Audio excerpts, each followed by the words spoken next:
Welcome to the mobile home movement, where we showcase the beauty and affordability of mobile homes. Here we break false myths and share all the positive stories of how mobile home ownership transforms lives. I'm Franco Perez, and this is the Mobile Home Movement.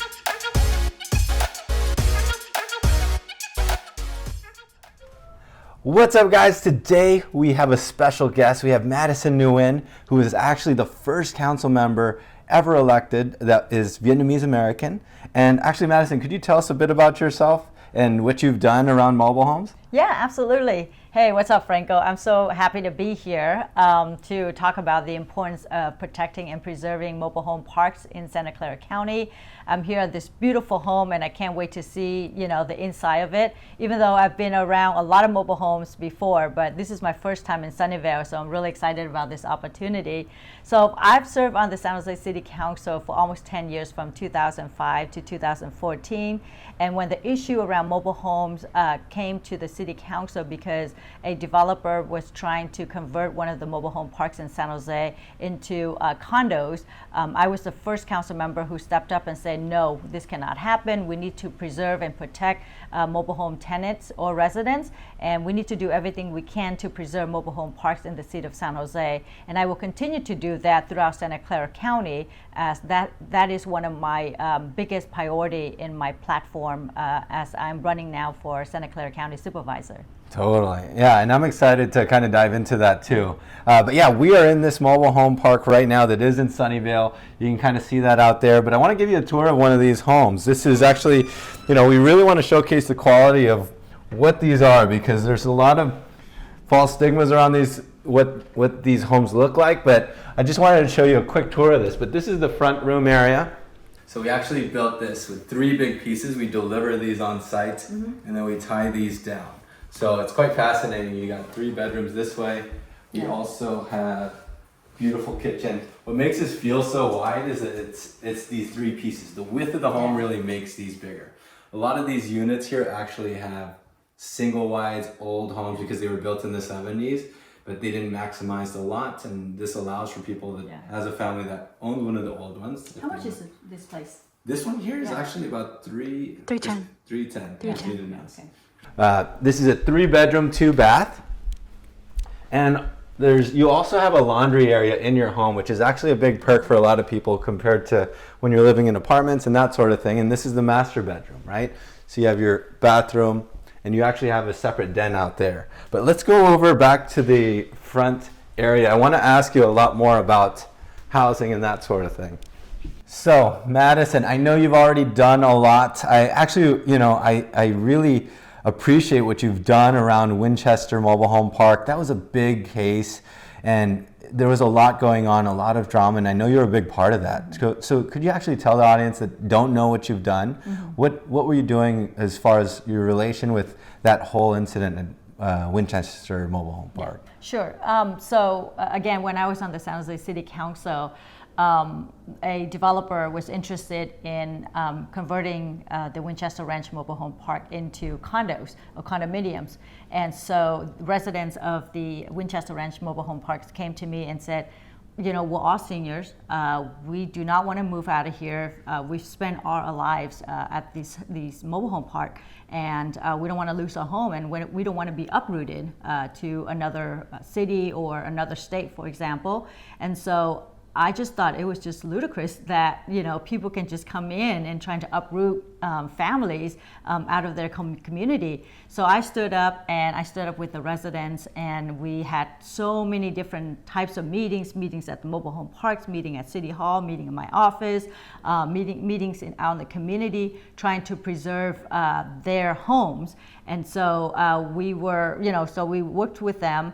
And I continue to work with them even though after I left the city council, because I just feel that it's so important to protect and preserve all the mobile home parks in San Jose and in Santa Clara County, because obviously these are people's homes. You just can't go in and uproot them, right? Yeah. And as a matter of fact, instead of not just in preserving, protecting, we should continue to support more mobile home parks in our county, because to me, essentially, that is a type of affordable housing that we all talk about all the time, because the cost of living is so high, everything is so expensive in our county, and if we can help families purchase the first mobile home and have a place for them, a safe place for them to live and to raise a family, that would be a goal of mine. Yeah, that's amazing. And that brings me actually to a big question, because one of the biggest concerns for a lot of these mobile home residents is that, hey,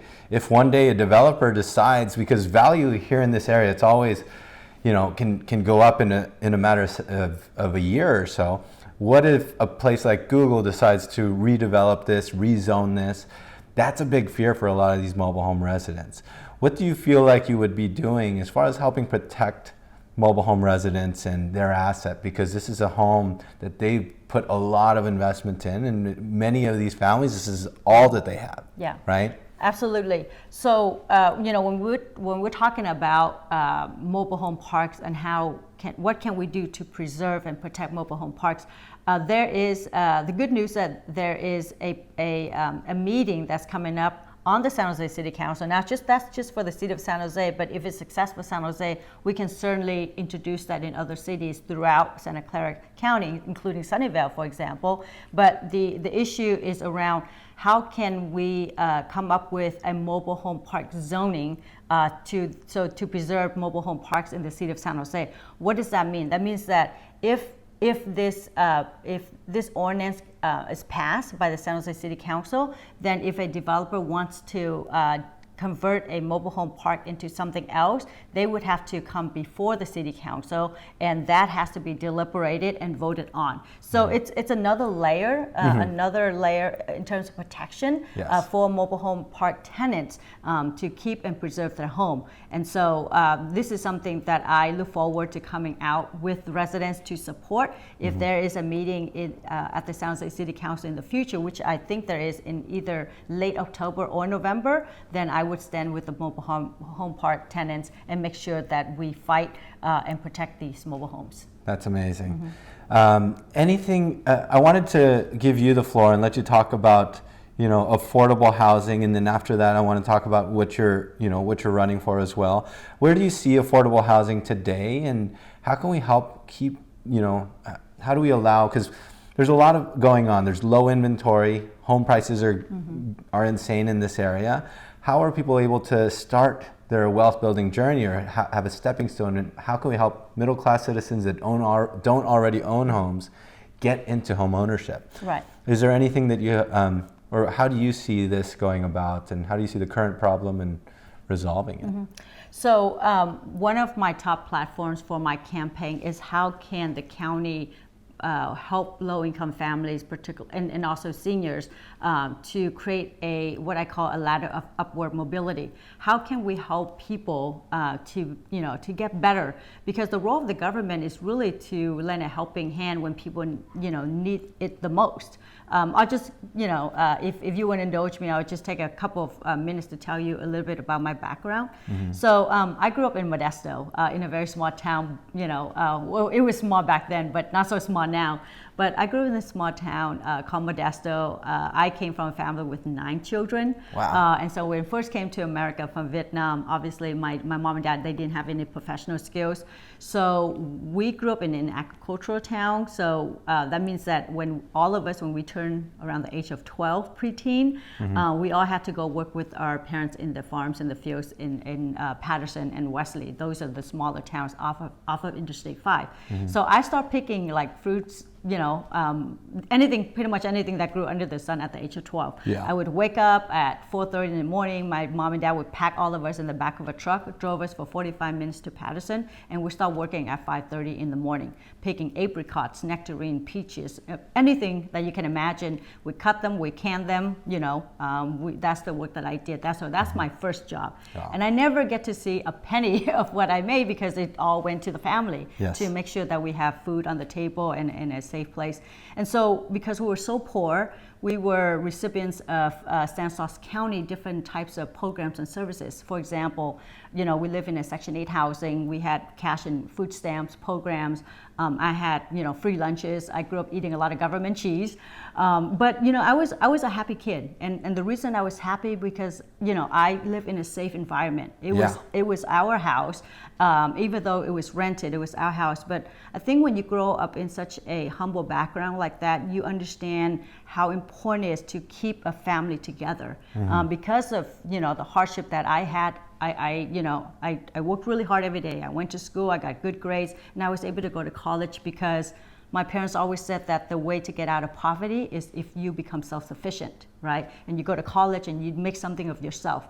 And so because of that background, I always work to make sure that I do everything I can to help, people that actually just need a helping hand at the start, and then help them to become self-sufficient, help them to climb the upward mobility ladder. And that's what I see the role of government, and I see the role of Santa Clara County. And so, in the work that I do, everything that I do, I want to make sure that we bring benefits and amenities to as many people as we possibly can in our county. That's amazing. And I love that story, and that's so important that you're protecting that. And you're so right about how a home can really make a family feel safe.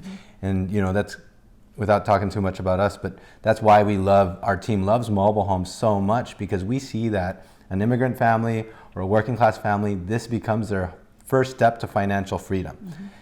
We see families that tear up because they thought they were never going to be able to feel financially free or ever own something in this area. And these mobile homes are allowing that rung on one of those ladders, right? And it allows for people to have a chance. So that's amazing that you do that. If you could tell us a bit about your new position you're going for and that sort of thing. And I know it's very exciting, so tell us more about that. Sure. So I am a candidate for Santa Clara County Board of Supervisors. I will be one of the 5 members of the Board of Supervisors. And so for those who, maybe not as well versed in terms of the services and the programs that the county provides, the county is really in charge of human and health services. What does that entail? That entails pretty much programs around the jail, the main jail, Elmwood, the hospital, mental health issues, homelessness, affordable housing. These are the issues and the programs that make up quality of life for residents in Santa Clara County. And so our platform is all around how do we work to reduce and eliminate homelessness in our county, and how can we bring accountability to county government. And also, how can we work with developers to build more affordable housing for families, especially low-income families and seniors in our county. So those are the issues that I'm working on every day. We go out there and we canvass every single day, and we talk to voters and we ask them, what do you imagine, what do you envision a county that can work for you? What do we need to do as county leaders to bring the types of services and programs to make your life better? So those are the questions that we ask when we go out there. And I have so many different ideas in terms of how we can make this county work for everyone. But today it's about affordable housing, so I want to focus on that. And it's just so important because, as we know, especially post-COVID or post-pandemic, the cost of living has gone up, right? Gases, groceries, all that has gone up. The cost of housing has gone up. So if there's any way that we can actually help people to look at ways where they can actually purchase a home, have a sense of home ownership, it is so important. And I want to be, an elected official that people can always rely on to help them if they need any help in terms of upward mobility, how they can improve their quality of life, and then also have a sense of belonging in Santa Clara County.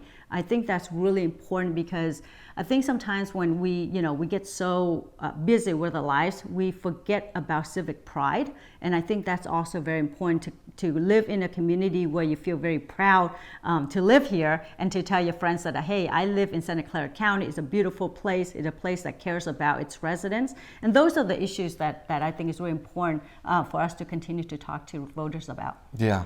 Well, awesome. It's been so awesome hearing your story and why you're so passionate. It's it's no wonder that you're so passionate about affordable housing and mobile home parks, because you've experienced it and you know how difficult it is, and you know how important it is to have a home and feel comfortable in a home. And so many people need that, and we need to protect that for everyone. So thanks for being here, and I'm excited for your journey, and however I can help too, I'd be happy to. Thank you so much. Thank you for joining the Mobile Home Movement. Join us each Wednesday at 10 a.m. PST for new episodes, and don't forget to like, subscribe, comment, share, and we love those 5-star ratings.